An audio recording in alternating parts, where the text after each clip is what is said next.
सभी को जय मसीह की हमारे YouTube चैनल पर आप सभी का स्वागत है। बाइबल से जुड़ने के लिए हमारे चैनल को लाइक एंड सब्सक्राइब करें ताकि नए नए अपडेट आप तक पहुंचता रहे। आज हम पढ़ेंगे मत्ती 4, यीशु की परीक्षा। तब आत्मा यीशु को जंगल में ले गया ताकि इब्लीस से उसकी परीक्षा हो। वह 40 दिन और 40 रात निराहार रहा। तब उसे भूख लगी। तब परखने वाले ने पास आकर उससे कहा, यदि तू परमेश्वर का पुत्र है तो कह दे कि ये पत्थर रोटियां बन जाएं। यीशु ने उत्तर दिया, लिखा है, मनुष्य केवल रोटी ही से नहीं परंतु हर एक वचन से जो परमेश्वर के मुख से निकलता है जीवित रहेगा।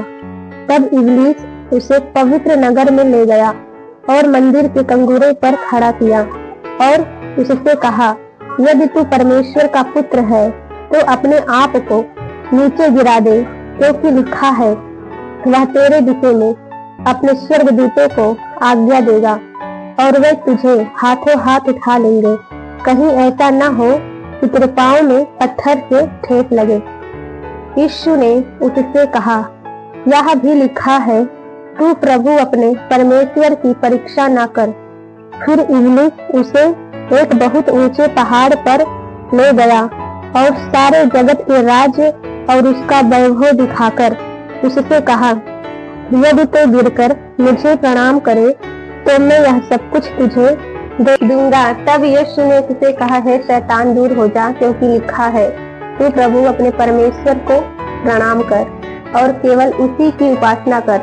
तब शैतान उसके पास से चला गया और देखो, स्वर्गदूत आकर उसकी सेवा करने लगे। यीशु के सेवा कार्य का आरंभ है। जब उसने यह सुना कि यूहन्ना बंदी बना लिया गया है तो वह गलील को चला गया और वह नासरत को छोड़कर कफरनहूम में जो झील के किनारे जबूलून और नप्ताली के देश में है जाकर रहने लगा, ताकि जो यशायाह भविष्यवक्ता के द्वारा कहा गया था वह पूरा हो।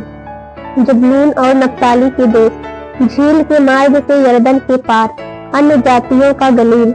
जो लोग अंधकार में बैठे थे उन्होंने बड़ी ज्योति देखी, और जो मृत्यु के देश और छाया में बैठे थे उन पर ज्योति चमकी। उस समय से यीशु ने प्रचार करना और यह कहना आरंभ किया, मन फिराओ, क्योंकि स्वर्ग का राज्य निकट आया है। प्रथम चेलों का बुलाया जाना। गलील की झील के किनारे फिरते हुए उसने 2 भाइयों अर्थात सामोन को, जो पतरस कहलाता है, और उसके भाई आंद्रियास, जो झील में जाल डालते देखा, क्योंकि वे मछुए थे। यीशु ने उनसे कहा, मेरे पीछे चले आओ तो मैं तुमको मनुष्यों के पकड़ने वाले बनाऊंगा। वे तुरंत जालों को छोड़कर उसके पीछे हो लिए। वहां से आगे बढ़कर यीशु ने और 2 भाइयों अर्थात जब्दी के पुत्र याकूब और उसके भाई यूहन्ना को देखा। वे अपने पिता जब्दी के साथ नाव पर अपने जालों को सुधार रहे थे। उसने उन्हें भी बुलाया। वे तुरंत नाव और अपने पिता को छोड़कर उसके पीछे हो लिए। यीशु का रोगियों को चंगा करना। यीशु सारे गलील में फिरता हुआ उनके आराधनालयों में उपदेश करता और राज्य का सुसमाचार प्रचार करता और लोगों की हर प्रकार की बीमारी और दुर्बलता को दूर करता रहा, और सारे सीरिया देश में उसका यश फैल गया। और लोग सब बीमारों को, जो नाना प्रकार की बीमारियों और दुखों में जकड़े हुए थे और जिनमें दुष्ट आत्माएं थी, और मिर्गी वालों और लकवे के रोगियों को उसके पास लाए, और उसने उन्हें चंगा किया।